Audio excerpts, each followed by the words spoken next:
कोलाहल से मौन की यात्रा, शोर की दुनिया से शांति की दुनिया की यात्रा, अर्जन से विसर्जन की यात्रा और व्यथा से व्यवस्था की यात्रा।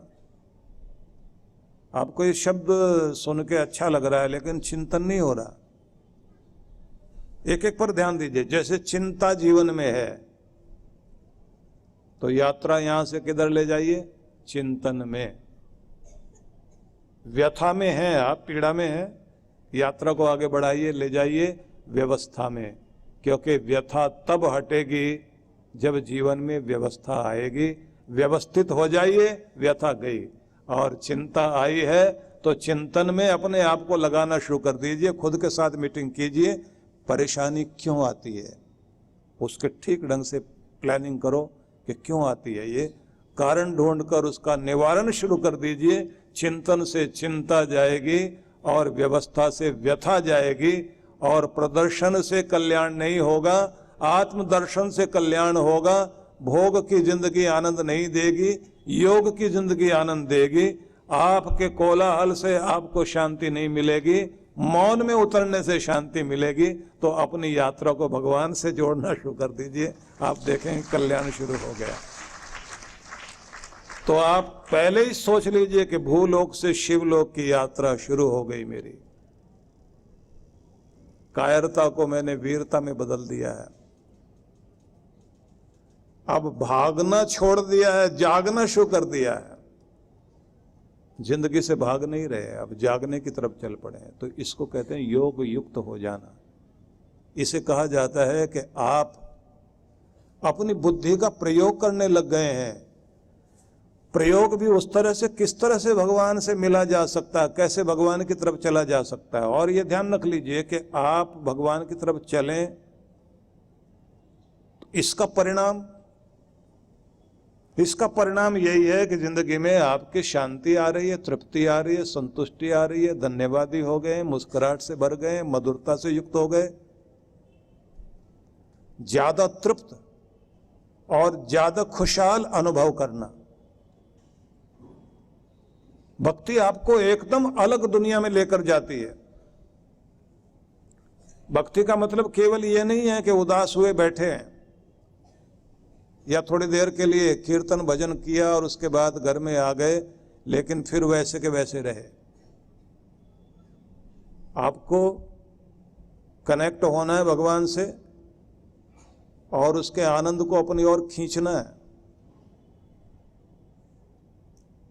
आपके नियम में एक चीज आ जानी चाहिए। वो क्या? कुछ दिन, एक सप्ताह का आप नियम बना लीजिए कि इन दिनों मैं चुंबक बन गया हूं प्रसन्नता का। पूरे ब्रह्मांड से मैंने प्रसन्नता को अपनी तरफ खींचना है। अब प्रसन्नता को खींच रहे हैं आप, खुश रहना, मुस्कुराते रहना है और मुस्कुराहट का कारण बनना है, अपनी भी दूसरों की भी। तो आप ये देखेंगे, अगर आपका मन इधर लग गया, जैसे आप किसी से बात कर रहे होते ना, कोई हंसने की बात सुनाने लग जाए, दूसरे को भी हंसने की बातें याद आने लगती हैं, क्योंकि आप वातावरण बनाने लगे। फिर उसने एक सुनाई तो आपको दो याद आने लग जाती हैं, फिर आप और सुनाते हैं।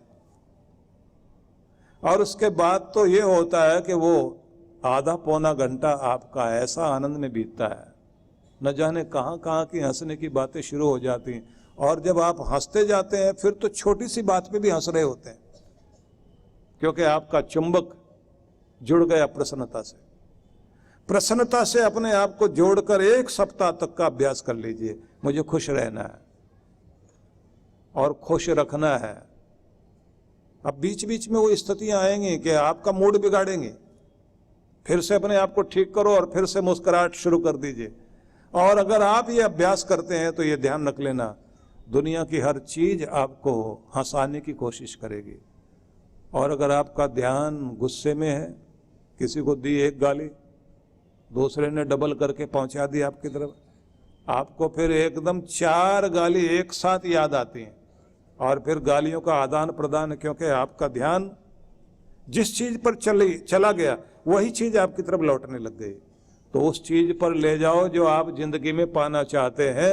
जहां आप अपनी जिंदगी को देखना चाहते हैं वहीं अपना ध्यान लगा लीजिए और पूरी ऊर्जा उधर लगा करके वही चीज अपनी तरफ खींचना शुरू कर दीजिए। सोचिए कि मुझे जीवन में क्या चाहिए। आज से ही शुरुआत कीजिए।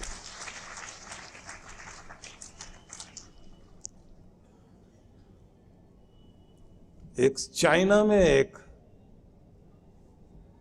संत हुए हैं, बहुत बड़े चिंतक हुए हैं। उनको मानने वाले चाइना में 1.5 करोड़ के लगभग आज भी हैं। उनका नाम था कन्फ्यूशियस। वहां के लोग उनको कुंग फुत जू के नाम से जानते हैं। और बहुत बड़े चिंतक थे और बड़ा कुछ उनके बारे में लिखा गया। उनसे किसी ने पूछा कि आप मुस्कुराते रहते हो, हंसते रहते हो, कैसे संभव है ये? आदमी सब चाहते हैं खुश रहें, लेकिन खुश रहना आसान तो नहीं है, आप कैसे रह लेते हैं? बोले मैं सुबह सुबह एक वाक्य दोहराया करता हूं। बड़ी गहरी बात कही उन्होंने। बोले मैं हर दिन अपने से पूछता हूं, आज फिर एक नया दिन है, क्या इरादा करते हो, क्या वायदा करते हो, दुखी रहने का या खुश रहने का? तो फिर मैं अंदर से आवाज देता हूं, नहीं दुखी रहने का तो वायदा है नहीं, है तो खुश रहने का। बोले तो फिर मुस्कुरा, और शाम तक मुस्कुराते ही रहना है और सोने तक मुस्कुराहट कायम रखनी है। ये बस मैं सुबह सुबह पूछ लेता हूं अपने आप को, हाँ बोल आज कैसे जियोगे, क्या इरादा है, रोने का, हंसने का, मुस्कुराने का? तो अंदर से आवाज आती है, मूड कैसा भी लेकिन मुस्कुरा करके ही जीना है। तो इसलिए मुस्कुराता हूं, क्योंकि वायदा कर लेता हूं रोज। अब ये बात आप भी पकड़ के देखिए, रोज पूछ लीजिए अपने आप को कि दिन फिर से शुरू हो रहा है, एक अवसर फिर दिया भगवान ने जीने का। हो सकता है कोई दिन ऐसा आए कि बस उस दिन सूरज को देख ही ना पाए। तो अगर भगवान ने आज फिर एक अवसर दिया है तो वायदा करो अपने साथ, रोने के लिए है दिन या मुस्कुराने के लिए है? क्या तय करते हो, क्या वायदा करते हो? तो वायदा कर लेना, नहीं हंसते हुए ही, मुस्कुराते हुए, भगवान को धन्यवाद देते हुए, उसकी नेमतें और उसके वरदानों को गिन गिन कर आनंदित होते हुए दिन को मनाना है। आज खुश रहने का वायदा करना है, तो आपकी तरफ प्रसन्नता आएगी। और बीच बीच में परीक्षा होगी कि ऐसी स्थिति है, अब भी मुस्कुराओगे क्या? तब भी मुस्कुराना। और ऐसी एक तिब्बती लोगों की गाथा आती है। वो 3 हंसने वाले संत थे, बहुत खुश रहते थे। तो लोग उनसे पूछते थे कैसे खुश रह लेते हो? तो क्या कहते थे, बस एक दूसरे की तरफ देखते हैं, जोर जोर से हंसते हैं। और वो बोलते थे हमारा उपदेश भी यही है। तो वो मार्केट में जाएं और लोगों के बीच जाकर खड़े हो जाएं, फिर एक दूसरे की तरफ देखकर जोर जोर से हंसें। लोग उनकी तरफ देखें, फिजूल हंस रहे हैं, तो फिर उनकी तरफ देखकर उन्हें पागल समझें, फिर लोग थोड़ा मुस्कुराएं, फिर जोर जोर से हंसें, और फिर उनकी तरफ देखकर ये हंसें, और उसके बाद फिर जमघट इकट्ठा हो जाए, और जैसे ही 15-20 आदमी इकट्ठे हो गए, ताली पर ताली मारे, जोर जोर से हंसे, उसके बाद ये कहे चलो हो गया काम, आगे चलते हैं, आगे वालों की तरफ चलते हैं। आगे चले गए, अगले चौराहे पर जाके खड़े हो गए, वहां जाके फिर एक दूसरे की तरफ देखा, जोर जोर से ताली मारी, जोर जोर से हंसे। लोगों ने आके कहा मामला क्या है, फिर वो भी उनको देखकर हंसे, और ऐसे ही 40-50 इकट्ठे हो गए, और फिर जैसे सारे हंसने लगे और फिर वहीं से निकल जाए, यहाँ का भी काम हो गया, चलो आगे चलते हैं। लोग जाकर पूछें बात क्या है, तो उसके यही कहते हुए सुनते ही जिसने कहा बात क्या, तो फिर वो हंसे जोर जोर से। ये बात पे हंसना चाहता है, यहाँ तो बिना बात के हंसा जाता है। अगर बात पे कोई हंसेगा तो जिंदगी में हंस ही नहीं सकता। उनका नाम ही रख दिया लोगों ने, 3 हंसते हुए संत। हंसे, मुस्कुराएं। शुरुआत हो सुबह की उनकी तो मुस्कुराते हुए, हंसते हुए, एक दूसरे को देखकर हंसें। भोजन करें तो जोर जोर से देखकर हंसें। एक दिन एक संत ने 2 दातुन अपने पास रख ली। एक इस्तेमाल की, एक संभाल के रख ली। दूसरा संत ने देखा, उसकी दातुन देख देख के जोर जोर से हंसे। दूसरा आ गया, वो भी देखकर हंसे। अब पहले वाला कहता क्यों हंसता है? बोले आज तक तो भगवान ने सारा सब संभाल के रखा, कल किस चीज की जरूरत पड़ेगी इसकी फिक्र ही नहीं की। आज पहली बार देखा ये आदमी हंसना भूल गया, जोड़ने की चिंता में पड़ गया, इसलिए देखकर हंसी आ रही है। उसने दातुन फेंक दी। जिसने आज के लिए दी है वो कल भी देगा, और जो कल के जोड़ने की चिंता में पड़ गया वो कभी हंस ही नहीं सकता, वो मुस्कुरा नहीं सकता। उसको तो हर समय रहेगा कल की फिक्र कर लें, ये भी मिल जाए वो भी मिल जाए। अब रोज ये लोग उसको टोकें। इसने एक दिन दातुन संभाल के रख ली थी, और थोड़े दिन ऐसे गुजरे कि जब वो मर गया बेचारा। जैसे मरा, एक कागज लिखा मिला। कागज पे लिखा था मुझे नहलाना मत, और मेरे कपड़े भी जैसे मैंने पहन रखे हैं ये ऐसे ही रखना, उतारना भी नहीं। अब ये दोनों जोर जोर से हंसे और कहें बड़ा कंजूस आदमी निकला, अपने कपड़े भी साथ ले जाना चाहता है, कपड़ों में भी कुछ छिपा रखा होगा, और नहाना भी नहीं चाहता। उन्होंने कहा जिंदगी भर हंसी बाटी है, अब हंसते हंसते विदाई देते हैं इसको। लेकर जा रहे थे, लोग भी साथ साथ इकट्ठे हो गए, शहर भर के लोग। 3 हंसाने वाले, हंसने वाले, खुश रहने वाले, आनंद के यात्री तीनों आज विदाई, तीनों में से एक विदाई ले गया, चलो छोड़ने चलते हैं। वैसे ही आनंद मनाते हुए जा रहे हैं। सबसे कहें कि भाई आनंद की यात्रा में था ये व्यक्ति, इसलिए आंख में आंसू मत लाना, क्योंकि रुलाने वाले तो दुनिया में बहुत हैं। हंसाने वाला एक था, खुश रहने वाला एक व्यक्ति था, तो तुम भी आनंद मनाते हुए उसको विदाई दो। जैसे ही उसको चिता पर रखा, आग लगाई गई। चारों तरफ से लोग घेर के खड़े हुए थे। लोगों की आदत है जब ऐसी घटना होती है तो उदास होने लग जाती हैं आंखें।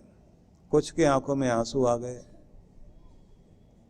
इन लोगों की भी, इन दोनों महात्माओं की भी हंसी जो हर समय रहती थी वो रुक गई। कि जोड़ी टूट गई, 3 लोगों की थी। तीनों का में से आज 2 रह रहे हैं। जाने वाला जा रहा है। चिता में जैसे ही आग जली और इतने जोर से उसमें धड़ाम धड़ाम की आवाजें आनी शुरू हुई, जोर से जैसे बम फट गया हो ऐसी आवाज आई, धमाका आया, और फिर फुलझड़ी छूटने शुरू हुई। और जो झटका लगा एक साथ लोगों को, और फिर लोगों को ध्यान में आया ये तो अपने मरते समय पटाखे वटाखे अपने अंदर भर के लेके आया था कि आखिर में भी झटका दे के जाऊंगा। और उसके बाद जो ताली बजा के लोग हंसे, सबके मुंह से एक ही बात निकली, मरते मरते भी हंसा कर गया है, रुला कर नहीं गया है, उसे जीना आता था। कहाँ ध्यान आपका, आनंद में, रोने में, दुख में, या खुश रहने में? जहां भी अपना ध्यान लगा लोगे वही चीजें आपकी जिंदगी में आकर जुड़ जाएंगी। हमारा ध्यान तो बढ़ता ही रहता है, फोकस किस चीज पर है? भगवान श्री कृष्ण कहते हैं अपना फोकस अपने भगवान में, भगवत्ता में जोड़ लीजिए, और वहाँ का जो ऐश्वर्य है वो जीवन में आना शुरू हो जाएगा।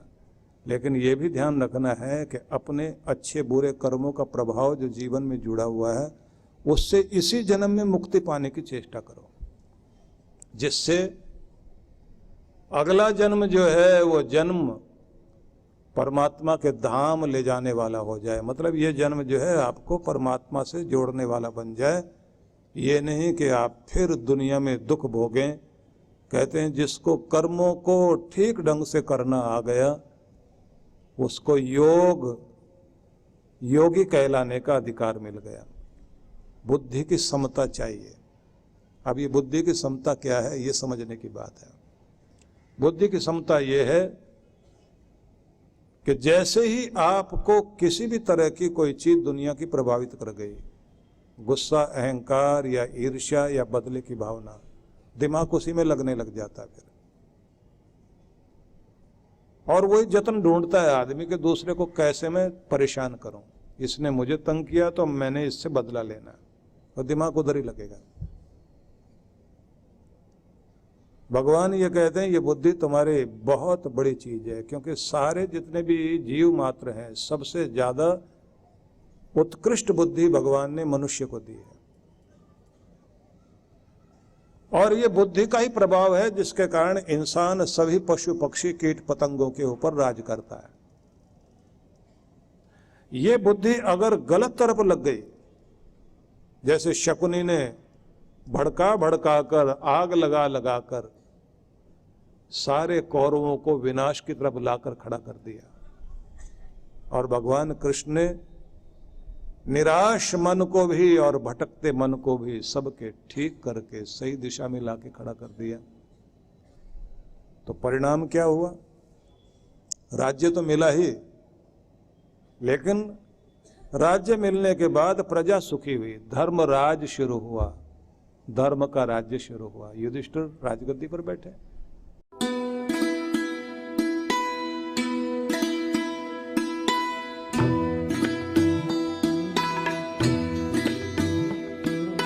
नवजीवन साधना।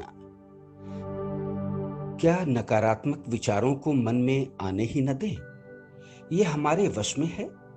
क्या तनाव की जड़ें मन में उपजेंगी ही नहीं अगर निरंतर ध्यान साधना को जीवन में शामिल कर लिया जाए? आध्यात्मिक जगत में परमात्मा की अनुभूति के साथ क्या सांसारिक जगत में भी प्रसन्नता, सफलता, संबंधों में आत्मीयता, धन ऐश्वर्य का सपना सच करती है नवजीवन साधना? तो इसका जवाब है हाँ। इस कल्पना को साकार रूप देने का संकल्प है गुरुवर श्री सुधांशु जी महाराज व श्रद्धेया अर्चिका दीदी द्वारा भक्तों को ध्यान साधना की एक और अनुपम भेंट, नवजीवन साधना।